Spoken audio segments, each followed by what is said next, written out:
As of September 2025, homicides are down 29%, non-fatal shootings down 20%, carjackings down 21%, and robberies down 30%. Janae Wright, WMAR 2 News. All right. So, what do you think, Dr. Charm? Is it necessary to militarize these cities to bring in the National Guard to stop the crime? No, I do not think it's necessary. The majority of crime that is committed in America is committed by white people. I mean, it goes along with the population percentage, and so they try to twist some of these white supremacists try to twist the statistics around, and it's just not the case. They commit more crime. They're arrested for more crime. I just pulled up some stats. As of 2025, the amount of crime that white people are arrested for is the white arrest in 2025 was almost 4 million. Black arrests was 1.6 million. The Hispanic was about 1 million. And so, they're leading the pack. But the problem is that we're in an administration where this is a highly racialized administration. These dog whistles to the kind of the good old boys, the MAGA, the Make America Great, to where that's the Confederate flags and the Dukes of Hazzard and all this kind of stuff. And so it's calling out these dog whistles. These people are not afraid to really show themselves now because they feel comfortable. And so Trump can go in there and send things there. The only thing that I have to say for our community, though, is that yes, the statistics are showing that these, especially those carjackings, I think they said the carjackings dropped by 80% in DC. And so let's just not give them an excuse to have to come and do this.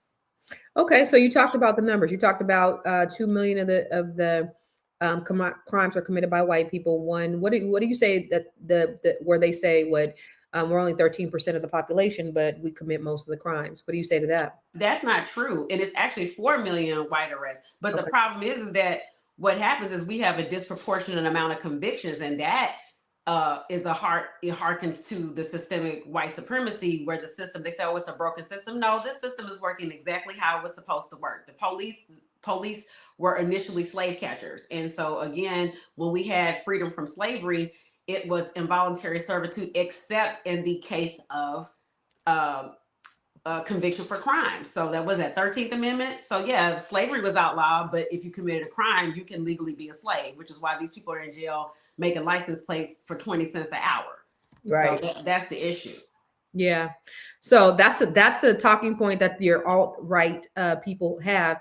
And here's the thing. So we got 13% of the population who commit so-called commit most of the crimes, but 53% of the exonerations are Black people, meaning 53%, over half of them are wrongfully convicted. Okay. So let's not get it twisted. Dr. Sabrina, what are your thoughts around that?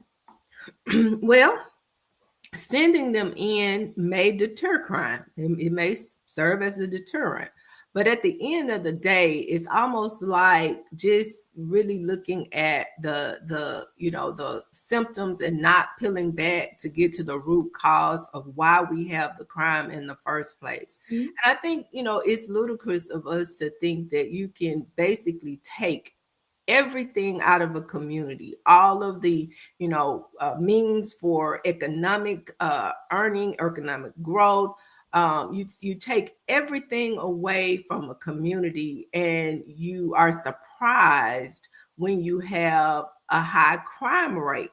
That shouldn't be surprising. I mean, there's nowhere for kids to play. They don't have parks. And here in Mississippi, I've seen situations where, our kids like to play basketball. Okay, but you go to the park and they take down all the basketball goals. But yet we can build pickleball goals. That's the big thing here. Y'all play pickleball? I don't, but whatever.